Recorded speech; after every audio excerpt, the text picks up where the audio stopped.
etortzeagatik ekitaldi honetara. Gaur, aurkeztu behar dizuegun akordioak posible egingo du Eusko ikaskuntzak bere funtsen parte bat Euskadiko Jaurlaritzari uztea, Euskadiko Artxibo Historikoak gorde dezan. Funts honek bi zati nagusi ditu. Alde batetik, Eusko ikaskuntzak Euskadiko historia garaikidearen dokumentazio zentruan azken hamarkadotan bildu dituen dokumentuak utziko ditu Euskadiko Artxibo Historikoa. Eta bestetik, hainbat familiak eta erakundek Euskal ikaskuntzaren eskutan utzi izan dituzten funtsak lagako ditu. El acuerdo que hoy presentamos va a posibilitar la cesión de un conjunto de fondos de gran relevancia por parte de Eusko Ikaskuntza al Archivo Histórico de Euskadi. Eusko Ikaskuntza cede en depósito estos fondos con el fin de que sean custodiados del Archivo Histórico de Euskadi, donde también serán analizados y catalogados convenientemente. El conjunto tiene dos partes. Por un lado, una parte de estos fondos está formada por la documentación recopilada a lo largo de los últimos 4 décadas por el Centro de Documentación de Historia Contemporánea del País Vasco, hasta ahora custodiado por Eusko Ikaskuntza. Por otro, la cesión incluye una treintena de fondos documentales donados en su día a Eusko Ikaskuntza por diferentes familias y organizaciones vascas de todo tipo. Todo este material, que viene embalado en unas 2000 cajas, podrá ser consultado por historiadores e investigadores en este archivo histórico. Gure herrian dugun kultur eta gizarte mailako entitaterik garrantzitsuenetako bat da Eusko Ikaskuntza. Orain dela 100 urte jaio zen, aurten ospatuko du mende hurren hori, asmoz eta jakitez lelopean. Txikiak, haundia, asmoz eta jakitez bentzilei dielako. Araba, Bizkaia eta Gipuzkoa eta Nafarroako aldundiek sortu zuten eta oso denbora laburrean gure herriko kulturaren eta gizartearen suspertzaile nagusienetakoak bildu zituen bere ingurura. Euskararen lurraldeetako bururik argienetakoak gehienak eta jarduera bizia eman zioten horiek erakundeari hastapenean. Euskaltzaindiaren sorrerak edo estatutuaren hastapenek zerikusi handia izan zuten Eusko Ikaskuntzarekin. Frankismoaren gau luzea etorri zen ondoren eta 1998an berreskuratu zuen bere bidea Eusko Ikaskuntzak. Garai haietakoa da, frankismoaren ondoko urtea haietakoa da Euskadiko historia garaikidearen dokumentazio zentroa sortzeko asmoa. Eta asmo eder horrek frankismoaren osteko garai hartan hainduikoak ziren ekitaldi horien bitartez, errealitate hau gauzatu zuten. Eta gaur, aurkezten dizuegu Maitzaren fondoen bilduma hori. Tras 4 largas décadas de dictadura y en coherencia con la voluntad de Eusko Ikaskuntza de reorganizarse, surgió en Euskadi a través de esta entidad la voluntad de crear un centro de documentación de historia contemporánea del País Vasco. Y se convirtió en realidad en poco tiempo, de la misma forma que hubo otros proyectos que también se realizaron en aquella época convulsa. En pocos años fue una realidad dicho centro y sobre todo en los años 80 se afanó en recopilar diverso material relativo al conjunto del siglo XX, incluidos las épocas de la Guerra Civil, del franquismo y de la transición. Y en este fondo cabe casi de todo. Caben legajos que hacen referencia a historias de servicios secretos y de servicios diplomáticos, hasta todo tipo de libros, documentos, fascículos, folletos, carteles y prensa. Y abarcan además todos los ámbitos ideológicos que nos podemos imaginar, desde materiales que tienen que ver con el movimiento hasta organizaciones revolucionarias que tan numerosas fueron en aquellos años. 4 décadas después, Eusko Ikaskuntza confía ese patrimonio al Archivo Histórico de Euskadi para su custodia, su conservación, su catalogación y sobre todo para su difusión, de forma que las personas interesadas, los historiadores, los investigadores puedan tener a su alcance ese fondo, el fondo perteneciente al Centro de Documentación de Historia Contemporánea del País Vasco, en este archivo histórico.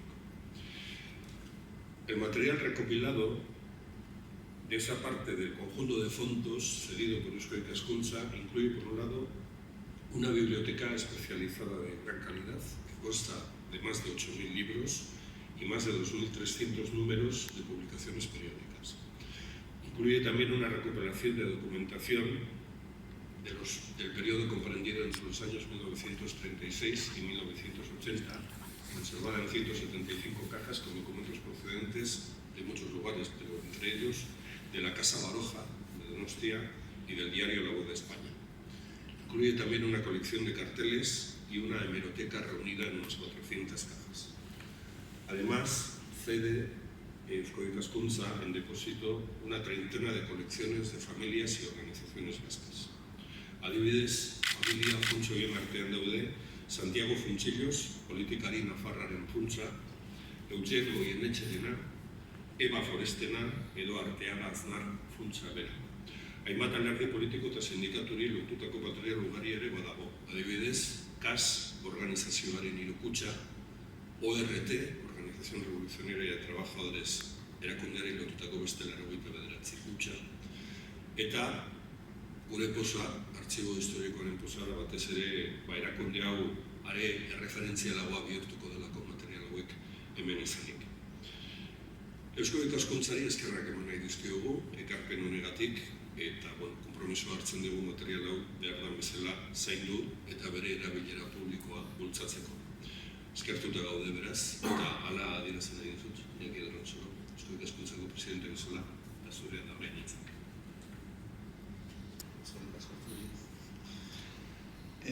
Gaur eguneko historiaren agiri dokumentuen biltokiaren jatorriak 1978 da garamatza. Birsortu berria zen Eusko Ikaskuntzak premiazkoentzat jotzen zituen zereginei heldu zien garaira. Izan ere, 4 hamarkadatan kultura baztertu eta ondarea gaizki tratatu ondoren, gure herrialdeak gabezia ugari eta ezindarriagoak zituen. Ikerketa lana bultzatzeko ezinbestekoa zen artxibategien eta dokumentu gordailuen egoera aztertzen. Hain zuzen, Eusko Ikaskuntzak batzar monografi bat eskaini zion gai horri. Kongresu bat artxibategi eta biltegi garaiaita. Testuinguru horretan, 1979ko udaberrian, Euskal Herriko historia garaikideari buruzko orotariko materiala biltzeko zentroa eratzea planteatu zuten. Ildo horretan jarraitu beharreko eredutzat ageri zen Frantziako Zientzia Ikerketen Kontseiluak babestutako Espainiako historia garaikidearen dokumentazio zentroa. Are gehiago, garai hartan, zuzendaria zen Manuel Tuñón de Lara irakasleak interes guztia adierazi zuen gure artean Juan Carlos Jiménez de Aberasturi historiagilearen eta Eusko Ikaskuntzaren kidearen eskutik sortzebidean zegoen proiektu halarik. Hasiera batean, Hondarribiko Rameri jauregian kokatu zen zentroak guztiz sakabanatuta zegoen Gerra Zibiliko dokumentazioa biltzea finkatu zuen helburutzat. Garai horretan, aktiboan ziren iraganeko ikertzaileengan ezik etorkizunean transizioaldiko garai trinko haiek buruz idatzi beharko zutenengan pentsatuz bere sortu zen. Liburuak, aldizkariak, egunkariak, liburuskak, txartelak, panfletoak, historia ikertzeko baliagarria izango zen material oro biltzea erabaki zen. Egitasmo handinaia, zalantzari gabe. Denbora igaro ahala benetako ahalmenetara zederraitu behar izan zena. Horrekin batera, 1984an, gaur eguneko historiaren agiri dokumentuen biltokiaren kuadernoak, Cuadernos del Centro de Documentación de Historia Contemporánea, argitaratzen hasi eta hurrengo 10 urteetan 8 zenbaki ere kaleratu zituzten. Gaur, Euskadiko artxibo historikoaren esku jarriko dugun gaur eguneko historiaren agiri dokumentuen biltokia erreferentzia garrantzitsua da Euskal Herriko 20. mendeari buruz eta bereziki frankismoari eta transizioari buruz ikertzeko lehen mailako iturritara jo behar duen edozein pertsonentzat. El conjunto se compone, ez naiz, uste dut, konsellariak oso ondo argitu duela gaur hemen uzten dugun edukia. Nik baino hobeto hau, hor ez dute horren esartuko, oso ondo azaldu duzu.